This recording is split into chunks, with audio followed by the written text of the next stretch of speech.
ஹரி மகாதேவன் இயக்கத்தில் Kovai film factory Prashanth Rangasamy தயாரிப்பில் பூர்ணிமா ரவி, வைபவ் முருகேசன், சாய் பிரசன்னா, லீலா Samson, Vinodhini, பிரபு சோலமன், நமிதா கிருஷ்ணமூர்த்தி இவங்கெல்லாம் நடித்து வெளியான படம் தான் எல்லோ. இந்த படத்தோட ரிவ்யூவை இந்த வீடியோவில் பார்க்கலாம். காதல் தோல்வி மற்றும் குடும்ப சூழல் ஆகியவற்றால் அழுத்தமான மனநிலையில் இருக்கிற ஹீரோயினான பூர்ணிமா ரவி தன்னோட தந்தையோட ஆலோசனைப்படி தன் மனதுக்கு பிடிச்சதை செய்ய முடிவு செய்கிறாரு. அதன்படி தன்னோட சின்ன வயசில் விடுதியில் தங்கி படித்த சில நண்பர்களை தேடி பயணம் போகிறாரு. அந்த பயணத்தில் ஹீரோவான வைபவ் முருகேசனோட அறிமுகம் கிடைக்குது. இருவரும் இணைஞ்சு தொடர்ந்து பயணம் செய்கிறாங்க. 2 பேரோட வாழ்வியலில் எத்தகைய மாற்றத்தை ஏற்படுத்துச்சு, தேடிப்போன நண்பர்களை பார்த்தாங்களா இல்லையா என்பதை மனம் எங்கும் பயணமாக சொல்கிறது தான் இந்த எல்லோ மூவி. யூடியூப் பிரபலமான பூர்ணிமா ரவி சில படங்களில் நடிச்சிருந்தாலும் இதில் முழுமையான ஹீரோயினாக கவர்ந்திருக்கக்கூடிய அழகோட வலம் வந்திருக்காங்கன்னே சொல்லலாம்.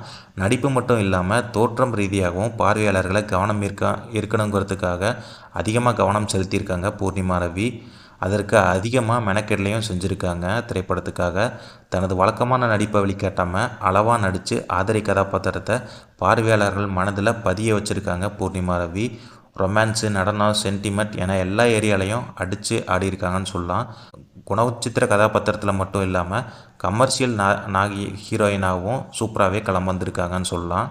கதைக்கு ஹீரோயினோட ஃப்ரெண்டாகவும் துணையாக பயணிச்சுட்டு வந்திருக்க வைபவ் முருகேசனும் கதாபாத்திரத்துக்கு பொருத்தமான தேர்வு மட்டும் இல்லாமல் தன்னோட நடிப்பு மூலமாக சாய்ங்கிற கதாபாத்திரத்தை பார்வையாளருக்கு பிடிக்க வைக்கிற மாதிரி கொண்டு போயிருக்காருன்னு சொல்லலாம்.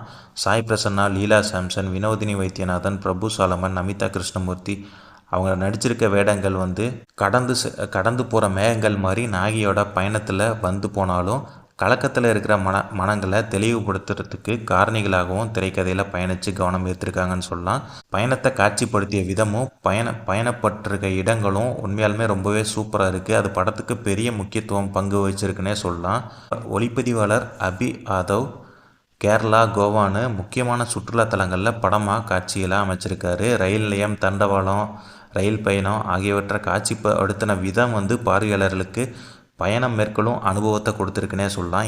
இசையமைப்பாளர் கிளிப் கிறிஸ் பாடல்களை இனிமையாகவும் பயணத்தில் கதாபாத்திரங்களோட மனநிலை மாற்றங்களையும் தன்னோட இசை மூலயமா பார்வையாளர்களுக்கு கடத்தி கொண்டு போயிருக்காருன்னு சொல்லலாம். இசையமைப்பாளர் ஆனந்த் காசிநாதனோட பின்னணி இசை இயற்கை பயணத்தை கூடுதல் இயற்கை சேர்க்குற மாதிரி வகையில் சூப்பராக அமைஞ்சிருக்குன்னு சொல்லலாம். 2 கதாபாத்திரங்களோட பயணங்கள் தொய்வின்றி நகர்த்தி போயிருக்கிறது.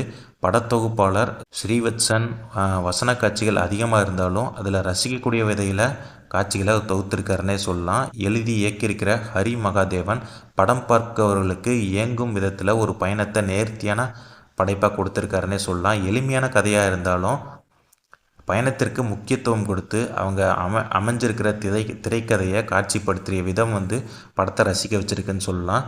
வசன காட்சிகள் மட்டும் இல்லாமல் யூகிக்கும்படியான காட்சிகள் படத்துக்கு சில இடங்களில் தொய்வாக இருந்தாலும் சிறப்பான லொக்கேஷன்கள், அழகான காட்சிகள் பார்வையாளர்களை கவனம் ஈர்த்திருக்குன்னே சொல்லலாம். இயக்குனர் ஹரி மகாதேவன் இறுக்கமான மனங்களையும் இலக வைக்கிற ஒரு புத்துணர்ச்சி பயணத்தை வெற்றிகரமாக முடித்து கைத்தட்டல் பெற்றிருக்காருன்னே சொல்லலாம்.